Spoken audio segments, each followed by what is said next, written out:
Well, welcome everyone. I'm Bart Loser. I have been in the past your program education coordinator, encouraging continuing education, and this is another one of our continuing education series that has been put together between me and Ava Tweedy, our PR manager for the district currently. And today we have a very special presentation. Our speaker today is Mr. Chuck Hinkle from Houston. Chuck is currently a business intelligence and data visualization specialist who's doing work for NASA. In his spare time, he's a presentations coach, a chess coach, and writing a chess training app. He's been a Toastmaster since 1982 and is currently a member of the JETS, the JETS Communicators of Houston. That his favorite part of Toastmasters is evaluation, and that without evaluation, we're just a group of people who like to get together and tell stories. He's competed in the evaluation contest at every level, from the club to the district, and today he will be sharing with you some tips on how to win an evaluation contest. Please help me welcome Mr. Chuck Hinkle, ATM, Advanced Toastmaster. Well, good day, everybody. Congratulations. You've entered your club evaluation contest, or that'll be our working assumption is that everyone's here has joined the club evaluation contest because, well, let's say you're already an accomplished evaluator. Maybe you just want to be a better one. And that's good. That's a good thing. Now, evaluation, to me, as I said, it's the most important part of Toastmasters. Without evaluation, we don't know how to get better. Well, why is it so important? I like to ask people, what's the purpose of evaluation? Well, there's three main ones. One is points out the strengths of the speaker. We tell them what we want them to keep doing. We give them advice on how to improve in the future. And then one that gets overlooked a lot, we reinforce their desire to continue giving speeches. We might talk about, I've seen you do this in the past. I've seen this improvement. It's an encouragement. It reinforces that desire. So that's the purpose of evaluation, but what's the purpose of a contest?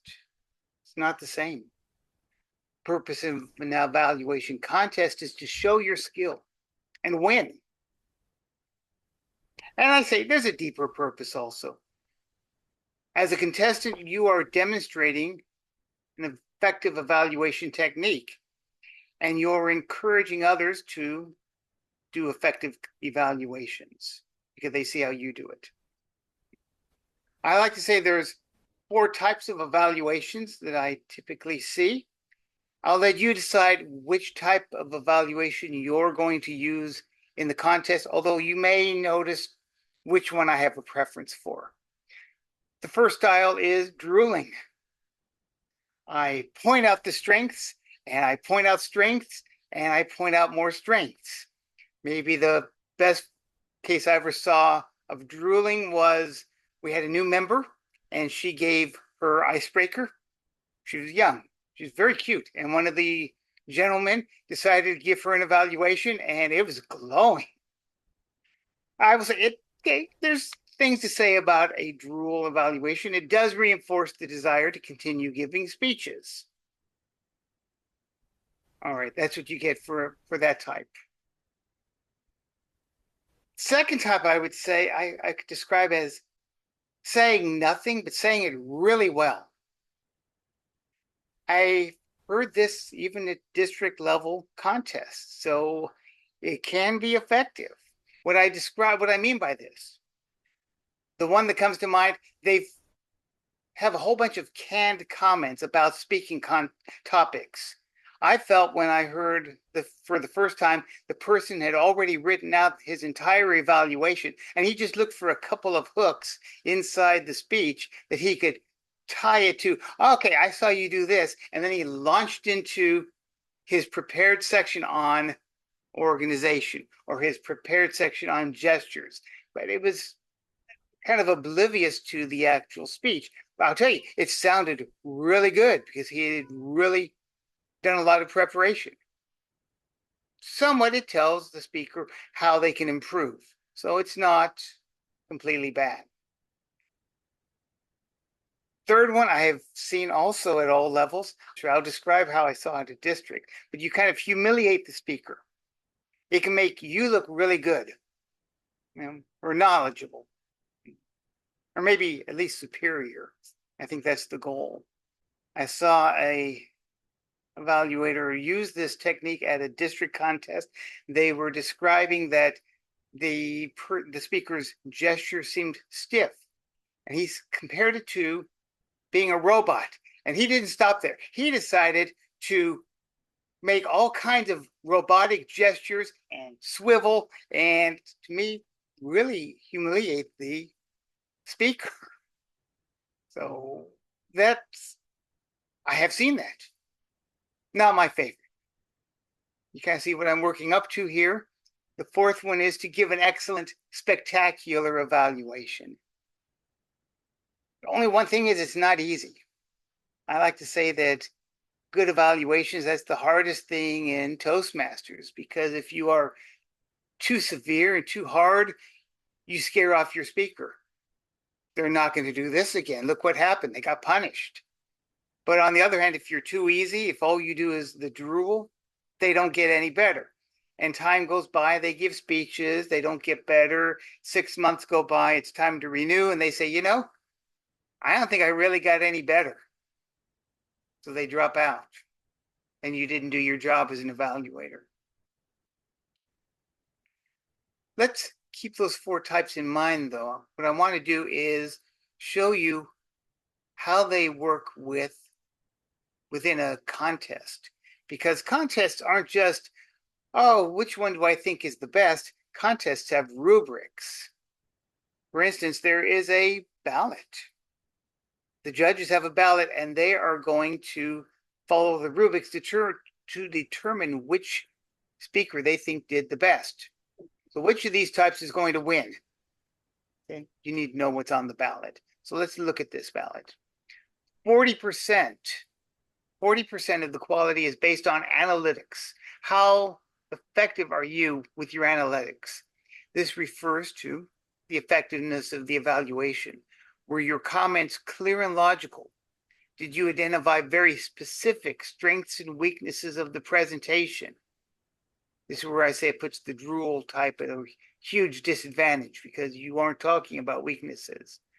But 40% of your ballot is looking for what good are your evaluation skills, your analytical skills. Then we have the next biggest section is 30%. These are the recommendations that you give to the speaker. Good evaluators don't just enumerate strengths and weaknesses, they're also giving very specific recommendations for improvement. And I'll give you some more examples as we go along. This is where I say the drool fails, but your canned evaluation suffers here also. You've already prepared what you want to say, and it's hard to customize it for the specific speaker this time. 15% is technique. How well did the evaluator present the analysis and the recommendations? Did he seem sensitive to the speaker's feelings and needs? Did he inspire and encourage the speaker for future efforts? I say if you use the humiliation style, you better nail the other 3 sections, because I'm giving you 0 points on this section. I've got a story. Of course, I've got lots of stories.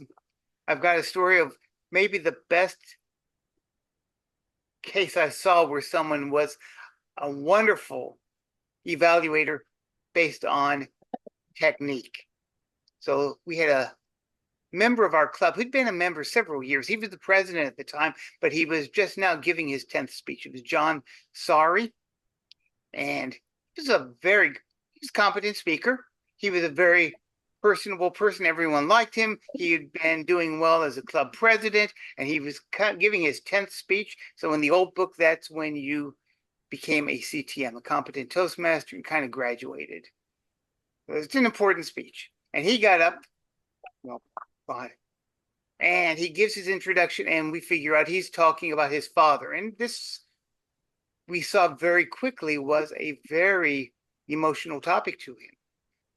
He got about 30 seconds to speech, maybe a minute into the speech, he couldn't continue. He kind of broke up and he said, "I'm sorry," and he sat down.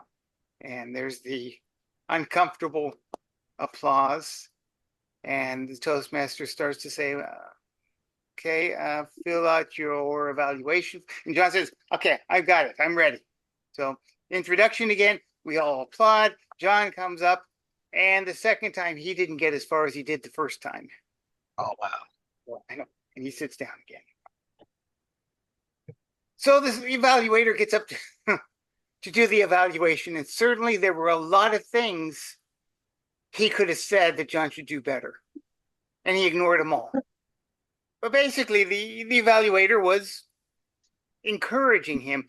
He says, and he told him, "What I want you to do, go talk to the EVP, get yourself on the schedule for 3 weeks from now. It gives you time to decompress, practice it some more, and then come back." And I was fortunate. I was there 3 weeks later when John gave the speech again, same speech.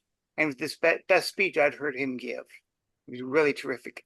I wish I remembered who the evaluator was, because I have told this story often, and I really commend that evaluator for that was perfect for what an evaluator is supposed to do. Do I expect that to happen at a contest? Probably not.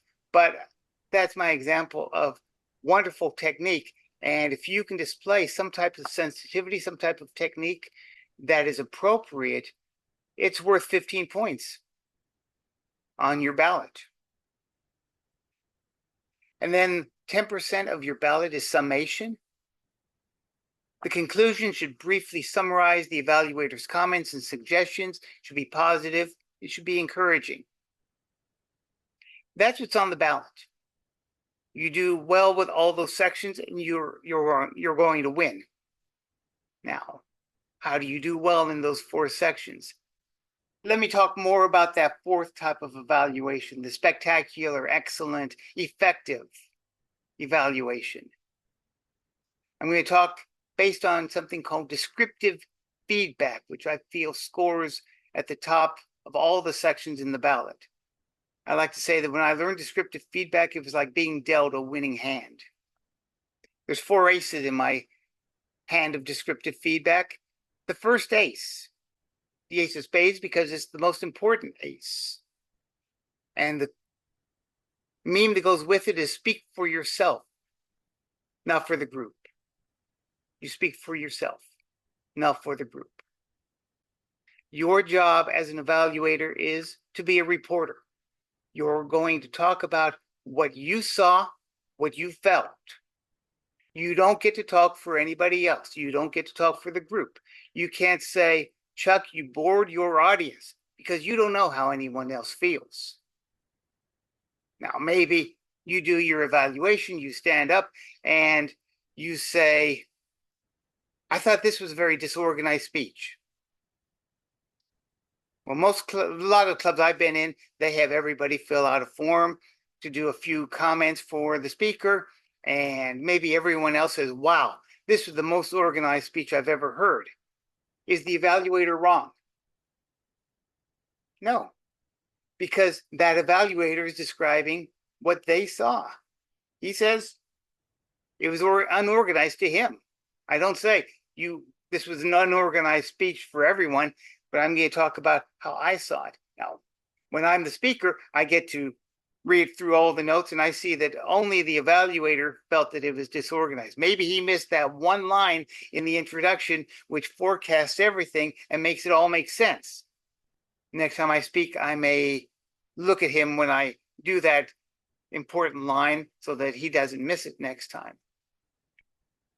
But it's nice to have this as an ace of spades because it also gives you some freedom. You don't have to feel like you are the ultimate judge and arbiter, that you're the only person whose vote counts. And if you miss it, then poor speaker. You're just talking how one person feels. So you speak for yourself, not for the group. Our second ace is the ace of hearts. Don't let the speaker allege your intent.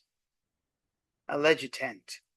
Sounds serious, doesn't it? Okay. I get to talk about Happy Days. Not just having happy days, but the TV show, long, long, long time ago, before most of you were born. And in Happy Days, there's the main character is Richie and his friends Potsy and Ralph. And in this episode, Potsy has a girlfriend. And he's walking over to her house at night after dinner, and he gets there and he looks up in the window and he sees his girlfriend has her arms around Richie. Richie's stealing his girl. So for the next 30 minutes, Ralph and Potsy, okay, 27 minutes, Ralph and Potsy do funny things trying to spy on Richie. And then in that last 3 minutes, we discover she's knitting a sweater for Potsy's birthday. And she was using Richie as kind of the model to figure out the measurements. So what happened here? He saw something. He alleged her intent. He didn't check it out. And he was wrong. In other words, when I'm doing an evaluation, I'm all logical. I think I'm giving an evaluation, and I think the brain is listening. It's very logical. But you know what's really listening? It's the heart. So if I give an evaluation to my club, like today, Dave was the speaker, and if I say, Dave, you needed a better conclusion, what's he going to hear? He's going to hear, last time I evaluated Chuck, I told him he needed a better introduction. So he's flipping it around. How do I prevent the speaker from alleging my intent? I describe why I felt that way. So Dave, I really liked your introduction. You brought us all in. You posed an interesting problem at the start. You forecasted well. I liked the stories you gave. They were relevant. They were new stories. And then you got to the ending, and I felt it just stopped. I'm not sure. Maybe you ran out of time. I would have liked a summary. I would have liked something more. I just felt it was too short. And now Dave thinks to himself, I see why he didn't like my conclusion. It wasn't revenge. So we don't want the speaker to allege our intent. Our third ace is the ace of diamonds. Make your evaluation valuable. The way you do that is you focus on the act, not on the person. Focus on the act, not on the person. Okay, it's tax time. Let's say that I don't use any kind of electronic form or app. I just have all my receipts for the year in a shoebox. And here it is, it's getting close to tax time. So my family, they're off at dinner or something. I am getting all the receipts out, and I take a day off from work. I spread them all out on the table. I put them in the piles. I'm ready to start adding things up. And they come home. My son, well, back when he was really little, might have been really excited to see me. He runs towards me. He bumps into the table and knocks it over, and all the work goes scattering. And what do I say? The teachers I talk to tell me that the way they treat their children strongly affects their evaluation of themselves. Is he stupid or bad because of a clumsy error there? Your words as an evaluator are equally powerful to your speaker. That's why I say I want you to focus on the act, not on a person. I once gave a speech in my first club, and I came from the Shell IC, the Information Center, but also known as the Informal Center. We didn't wear ties or jackets there. It's back in a long time ago, you know that. But we dressed casually. We were all programmers. And I gave a speech that night, and my evaluator was Ken Anderson. And Ken, if he had focused on me, he might have said something like, Chuck, I think you're a slob. Look at you. You're not even wearing a tie. He didn't do that. He focused on the act. He says, Chuck, when you speak without a tie, you look very unprofessional to me. You see the difference? The first case, he's saying, Chuck, you've got a terrible character flaw. There's nothing you can do about it. Sorry, guy. But by focusing on the act, the lack of the tie, He gave me a way to improve. You can, wherever you are in the world, I got my time. The fourth ace is the ace of clubs. Well, the ace of Toastmasters clubs, of course. I wanted you to imagine a scene. We're in Paris. They're in a cafe. They're along, what's the river in Paris? Seine or something. And you got Jacques and Marie. And it's that golden hour where everything is beautiful. And you got the person doing the music. And Jacques looks at Marie and says, "Oh, Marie, oh, mon petit chou." And if I were really French and had that accent, and if I were there in person, all the ladies would be going, "Oh." But instead, we're going to talk about Jack and Mary. They go to a little Western place called The Last Call. They're having their beer. And Jack says, "Mary, I think you're a little cabbage. You're going to be lucky if all he gets is the beer thrown on him." Well, what happened there? Wait. They said the same thing. Context matters.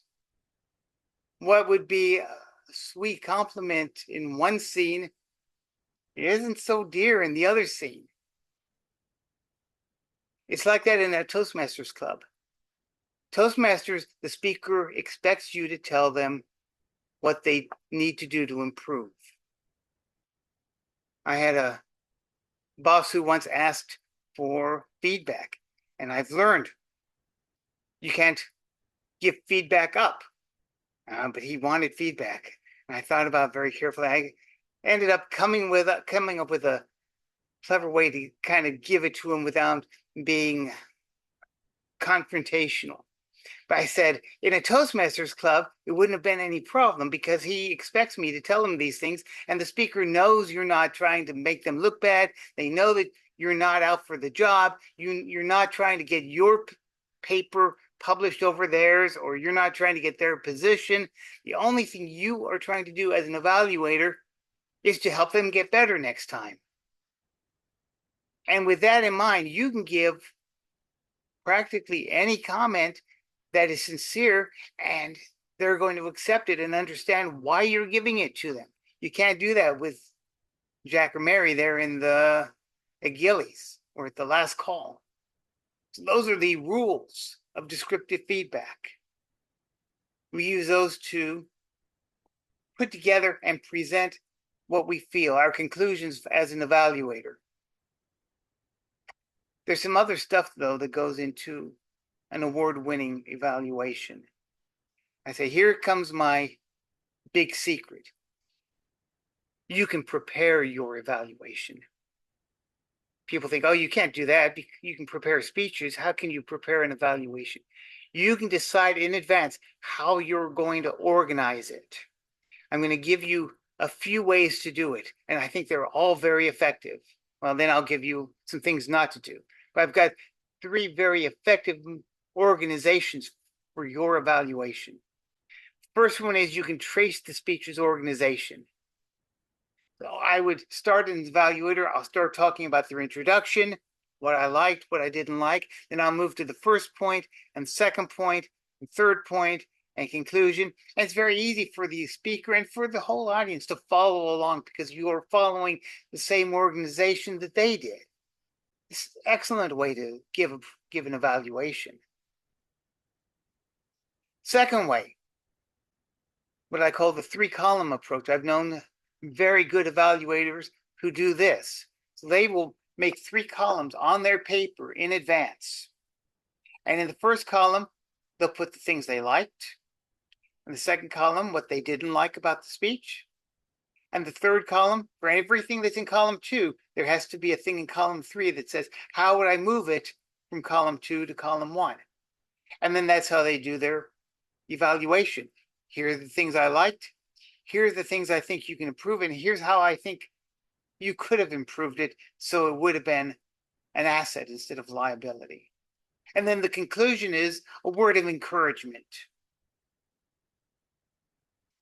Then the third method is what I call categorization. It's typically what I use when I start out my blank sheet of paper before they speak, I'll put the title at the top and I'll put a line in the middle.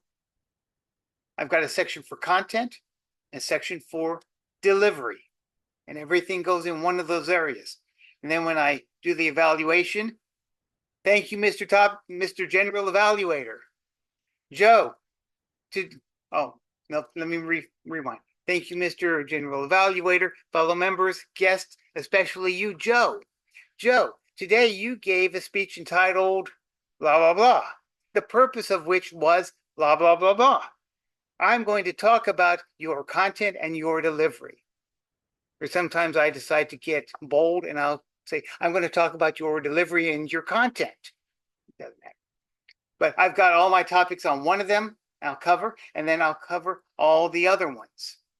So again, any of those three really can be helpful because it gives you a way to organize your thoughts and then have an organization to your evaluation that makes it easier for the audience to follow, makes it easier for the speaker to understand.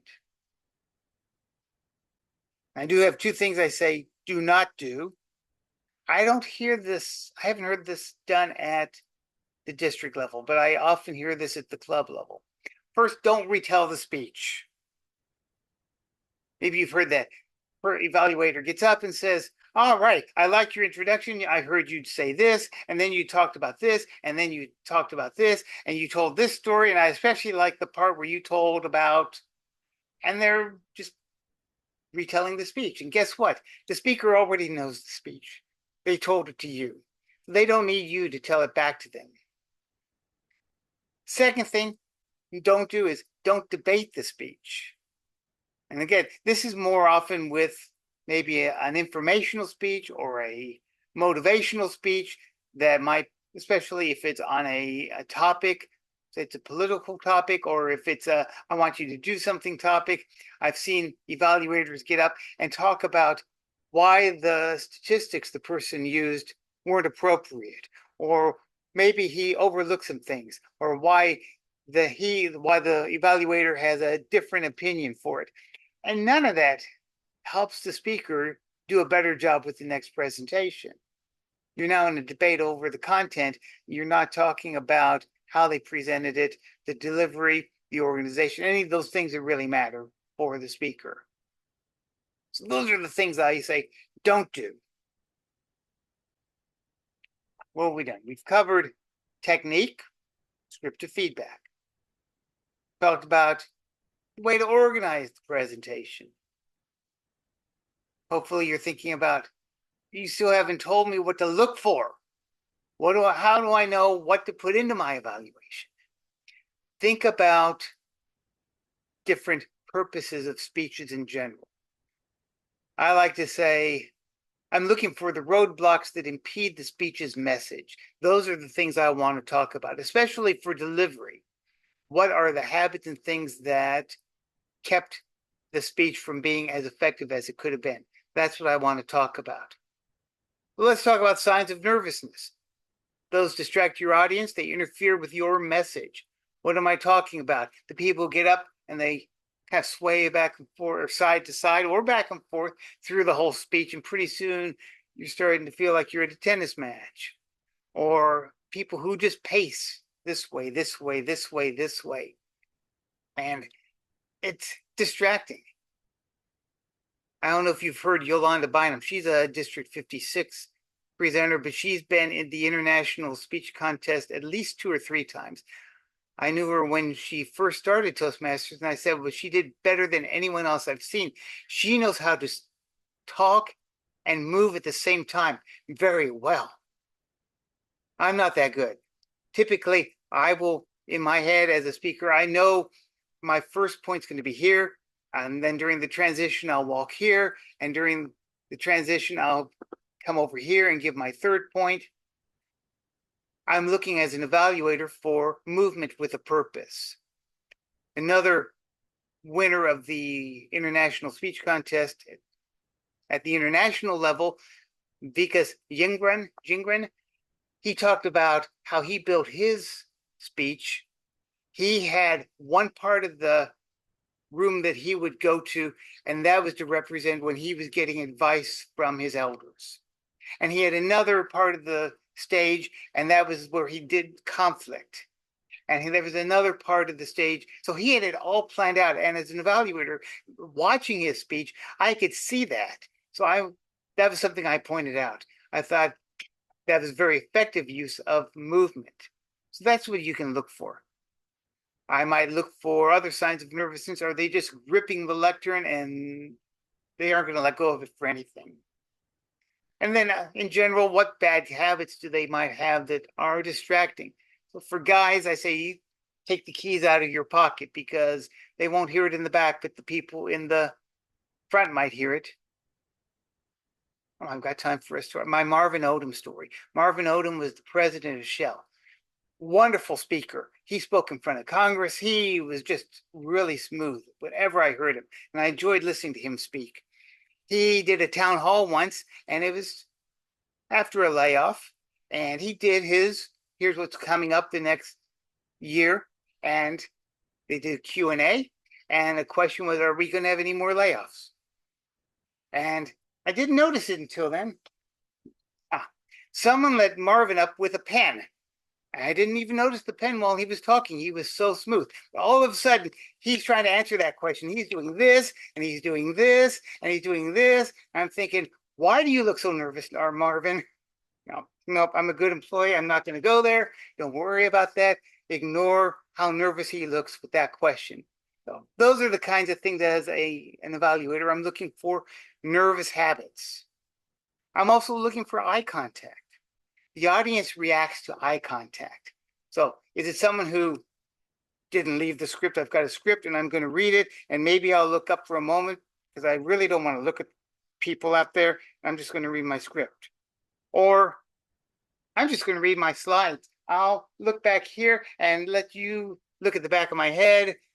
And again, it's not effective. It's kind of the code phrase for I don't know my topic and I'm not committed to it. Did you focus on people in general? I remember when I took speech in 7th grade, our speech teacher said, pick a point on the back wall, just focus there. You don't have to look at people and you'll be okay. And when I do this live and I talk about her, I'll look at the back wall and I'll say, you can tell I'm not looking at you, right? And everyone can tell I'm not looking at them. I'm looking at over their head. But Steve Jobs is pretty much, I think, considered the gold standard.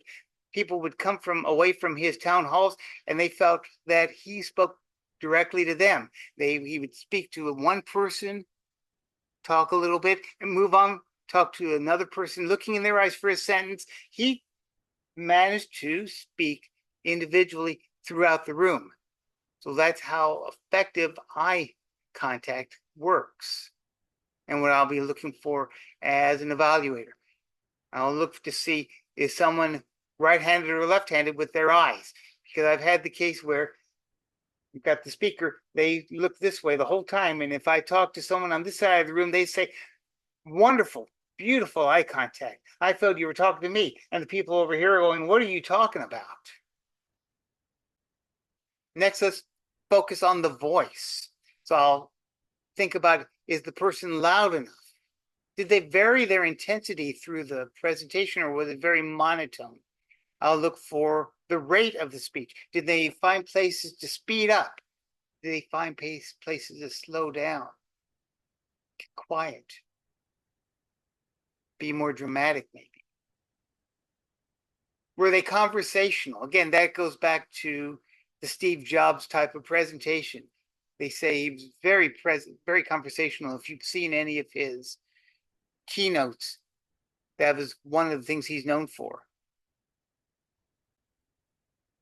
Gesturing, I say bad gestures probably are more damaging than good gestures are helpful. Because if I just stand there with my arms to my side, it looks natural. It's not usually going to distract people. As an evaluator, I'm going to look, are there any things that distract people? For instance, did they use the fig leaf? I'm not standing up in front of you, but you can imagine, I think you've seen it. You can imagine the fig leaf. And then there's the reverse fig leaf where their hands are kind of clutched behind their back, and that might be even worse. Do they use both hands, or does one hand do all the gesturing? It's being dramatic, it's being bold, it's making broad motions, and eventually you look and go, what's happened to the other hand? Did it get injured in an industrial accident or something? I look to see, are the gestures natural or mechanical? My first point, my second point, my third point. And of course, make sure the gestures are correct. I ran down the stairs. And you might be laughing, but I've seen all of those in speeches. Those are all real examples. I'm looking as an evaluator for preparation. I look at how they dress. And I say, like it or not, the way you dress affects your credibility. Are you doing a humorous speech? I'm going to have different expectations, and I expect it to fit with the topic. But if you're giving a persuasive speech, maybe a motivational speech, I'm going to expect a different style of dress. So I want to see that you've thought about that ahead of time, and I'll put that into my judging. I'll ask myself, was the presentation too long, too short? Can I tell that you've actually practiced it? So those are more things that I will look for as an evaluator. That's kind of the delivery side. When I get to content, I'll look for, was it organized? Did they forecast in the introduction? Did they forecast what they were going to talk about? And then did they follow the forecast? Don't tell me you're going to talk about A, B, and C, and then talk about C and B and not A, and in the wrong order. Did they use good points to support their contentions? Were the stories and the examples they used fresh? I tell the speakers, you can't use MLK's I Have a Dream as an example. Problem is, everybody already knows that speech. They've got their own ideas to go with that speech. It's not fresh. You want people, when they think about your stories, to think about your message, not somebody else's message. I say, you can't even use the story about Sully Sullenberger. He's the pilot who landed his plane there in New York City in the river and saved all those people. Because again, people know that story. We're looking for fresh examples. So as an evaluator, I will make sure I praise people, or as a judge, I'll give them credit if they're using examples that are appropriate, but also fresh. And let's talk about slides. I'm a data visualization guy, so I like to have lots of comments about slides. But were they too wordy? Were they too busy? Were they large enough? So don't give me that teeny tiny script. Make sure I can read the stuff. Guy Kawasaki, who was an Apple fellow, he says his rule of thumb is don't use any point size smaller than 30 point. Or if you're an engineer and you need a formula, you take the age of the oldest person in the room, divide it by 2, and don't use a font size smaller than that. They'll remind us that means you can only use 10 point if you're speaking to a room of teenagers. The graphs in general, if you have graphs on your slides, are they meaningful? Is there data on there that's not used or maybe misleading? I'm looking for misleading data, so graphs that might be misused. And then, are the slides memorable? There's something about them that tomorrow I'm going to remember that slide, and it's going to help me remember what you were talking about.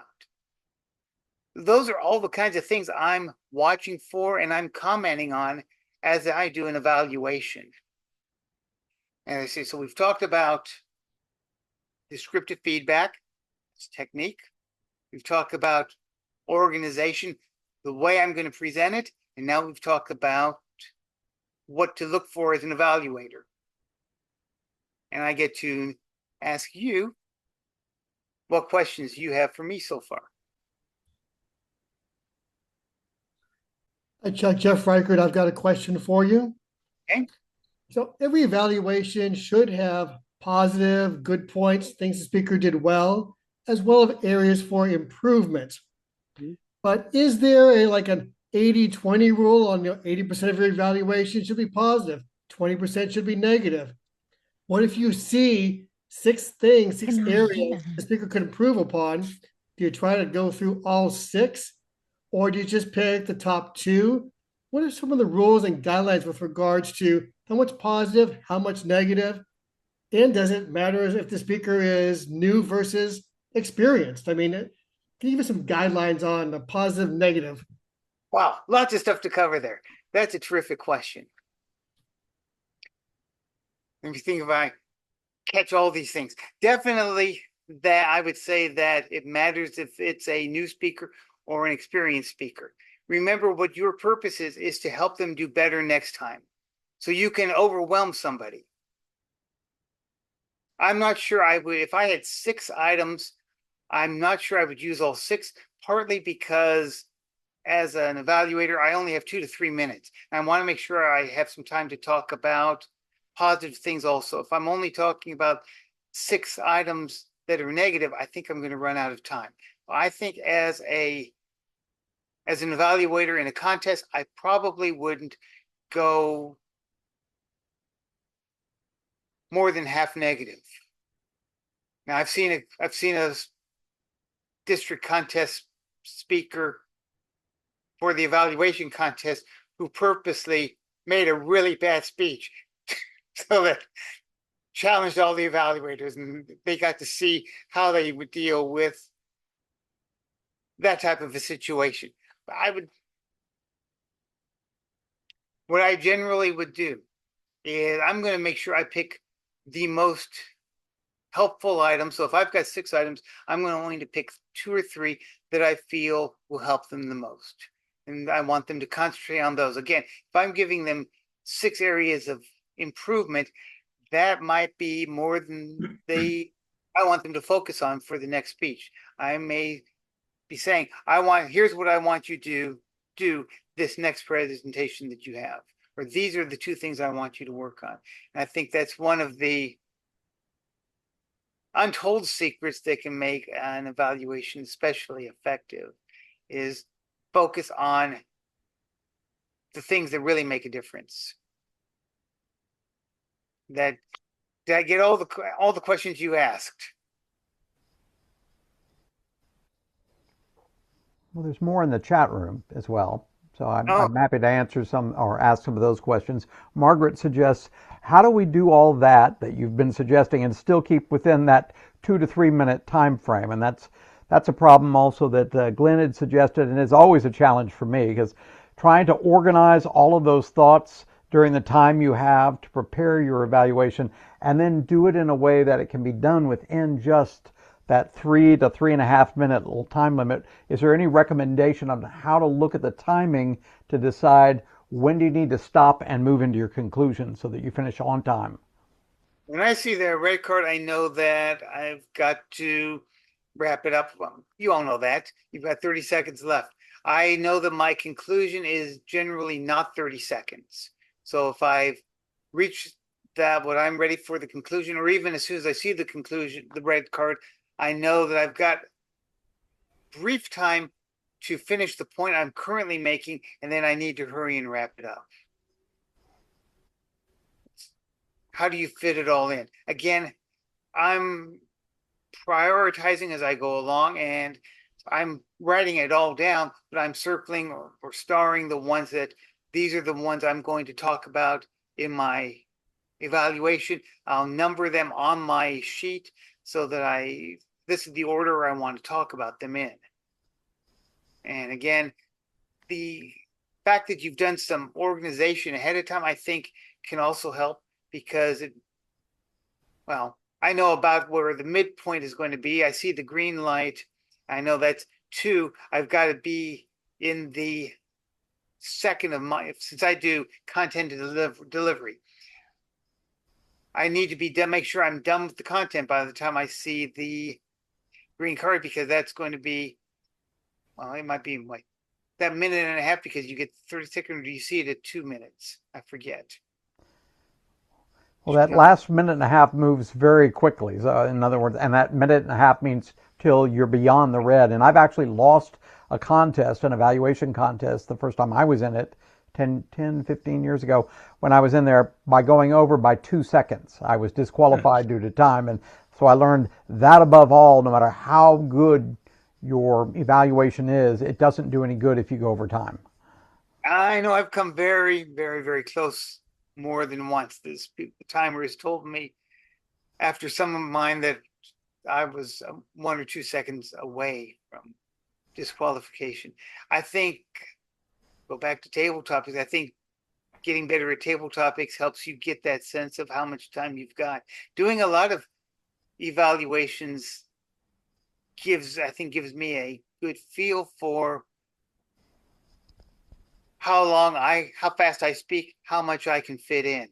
Because I know that I speak rather rapidly and faster when I'm in front of a group. I'm able to get more in than another person might. I think part of it is through your own practice, you discover what is your rate, how much. I'm looking at my sheet, how much do I feel is typical that I can squeeze in there, and at what point am I going to go over? So And I'm sorry, Chuck, you're bringing up a great point here because it's one I've got a question about as well. So as I'm writing down all of my feedback as the speaker is delivering their speech, I mean, I've got a full page and a half. I got a lot of good stuff here. How do you pick and choose? Because you only have that 2 to 3 minutes. How do you pick and choose? And is it a balancing act where it says, if you're going to talk about this, talk about the positive and the negative of that, not just the negative. If you're going to talk about this, talk about both sides, not just the positive or negative. I mean, how do you sort of do that when you've got all this content for your evaluation? How do you pick and choose? Can you give us some personal I'm going to say I want to not leave out the things that everybody sees. So I remember an area contest I was an evaluator at, and the speaker came out and she almost did a cheer, and she did like a cheerleader would, and I forget what word she spelled out, maybe with enthusiasm, ENTH. And a lot of the other evaluators just said how wonderful it was and showed all the energy. And I felt it was over the top. I said it had good energy, but it was over the top. Everybody has seen that. Everybody had an opinion. So I think if I left that out, everybody would have been wondering why I left it out. So if there's something that's obvious, talk about that. But then I'm hoping that I can find something that I might catch that other people aren't going to catch. So I'll skip over, and especially if it's something that I'm going to be able to say is important.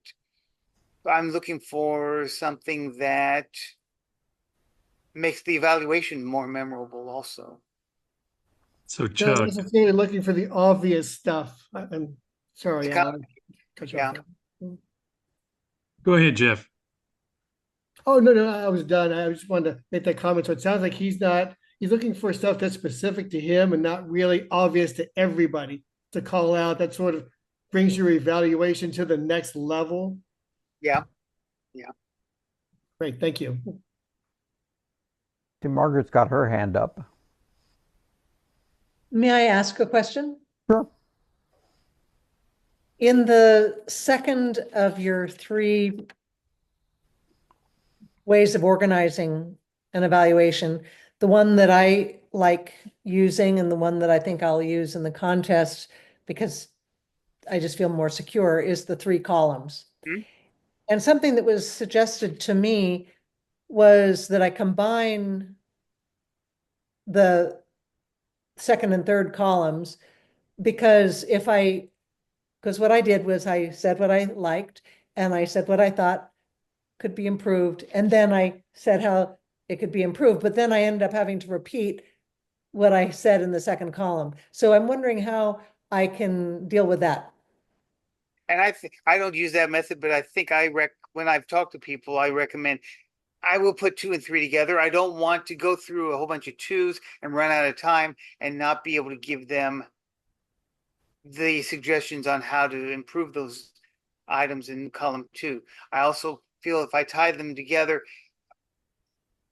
it's going to be stronger than talking about this and this, and then going back and talking how to improve this one. So I will talk first the first column and then second column 2 and 3 together. The thing that, or I think the reason I don't use that or never use that is I'm front loading all of the positive. It's kind of like okay, you told me what you like. Now I'm ready for the bad news because what I've got left is columns 2 and 3. Whereas when I split it into content and delivery, I get to talk about good things for content and then some things that could be improved. And now I got more good things about delivery and some things that can be improved in delivery. So it's not as polarizing. But that's how it appears to me as an evaluator. And I don't want to minimize how good the other 2 methods are, the tracing and the 3 columns. They are also very effective.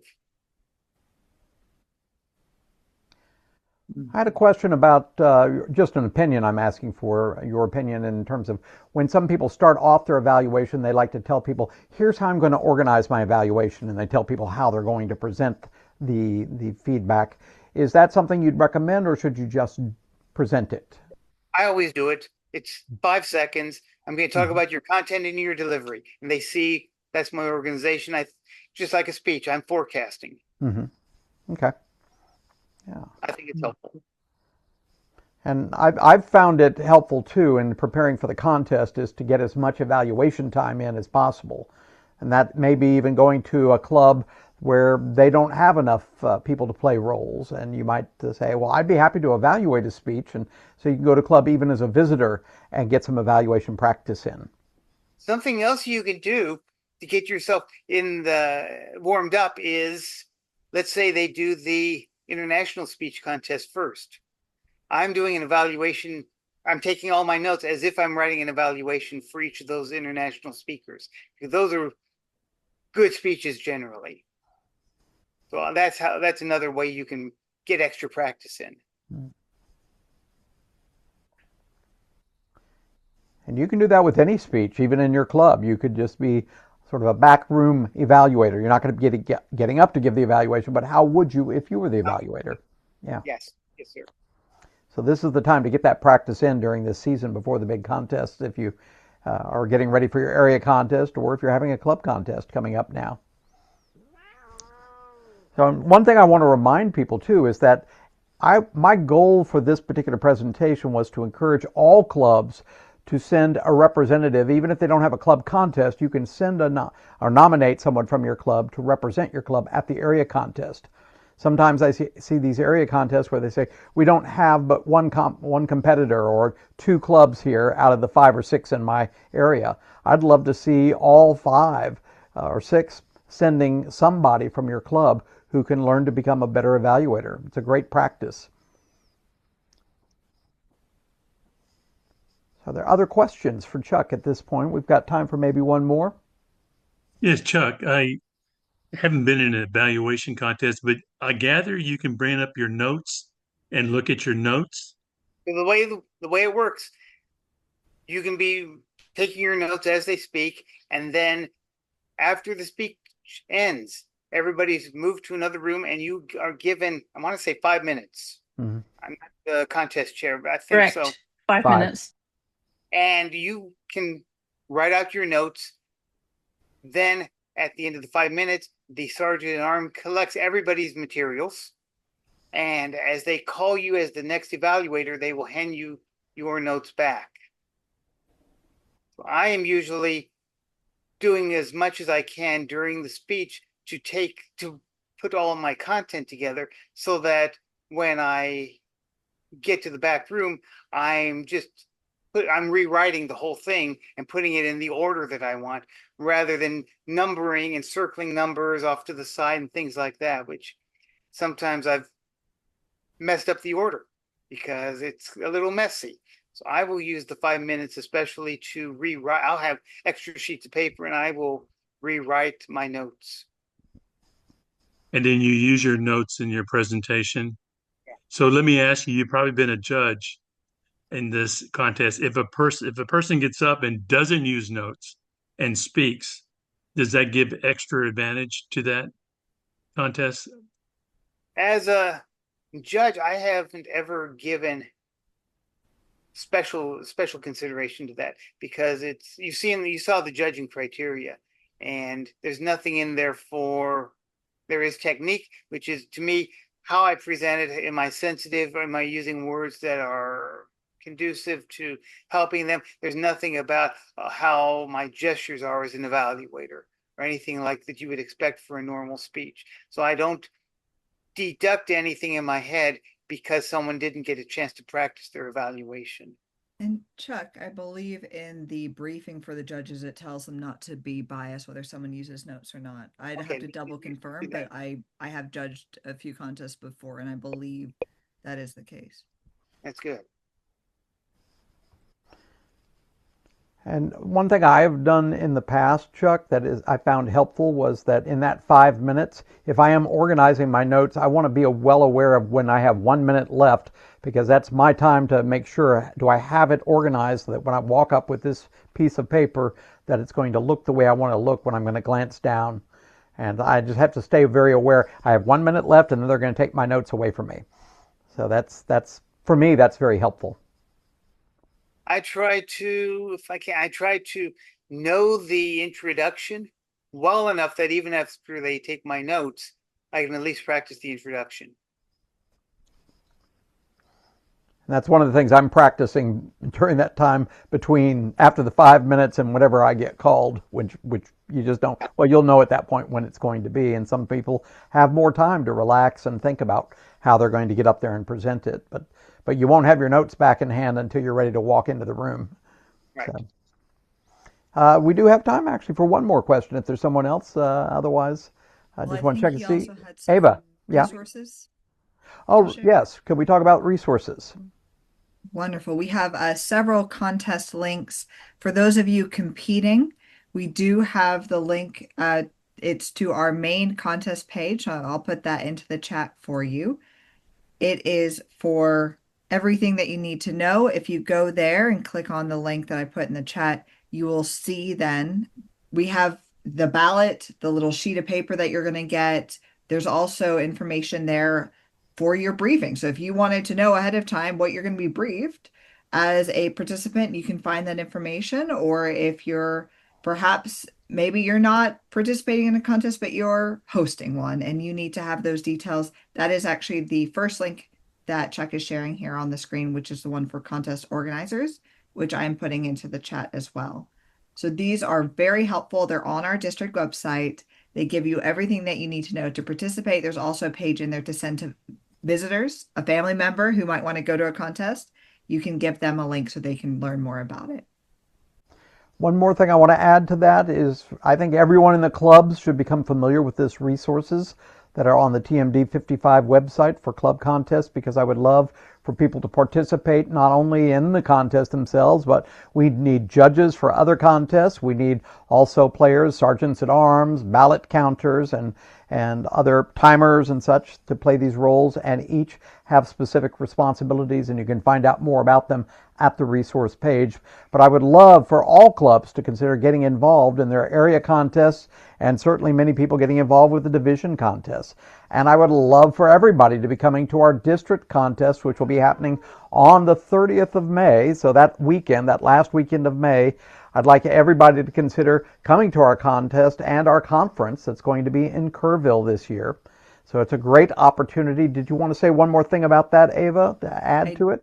I put the link in the chat. So if you'd like to go to the district conference to see who our finalists are for our district level competition, again, they've won at their club, they've won at area, they've won at division, they get to compete. It's the best of the best. I strongly recommend getting your tickets now before the price increases. Every opportunity at this conference for great education, great speech experiences, and just great networking. Please do consider joining us. Great food as well. So it's a wonderful location. So come see us. You'll get to see people like Chuck and myself and others there playing all sorts of different roles. And I want to thank you, Chuck Hinkle, for your presentation tonight on how to win those evaluation contests so that we can all be sending people there. Yeah. I can say I'm serious when I say evaluation is my favorite part of the meeting, but then I'm cheating. because I know how to give one of those excellent, spectacular evaluations. And now you do too. I would wish you luck, but that's something your competition's going to need. I look forward to hearing your evaluation at the District 55 contest. Thank you so much. Thank you, Chuck. Thank you, Ava. Thank you, everyone. Thank you, Bart and Ava, for organizing. Thank you, Chuck, for coming. Great session.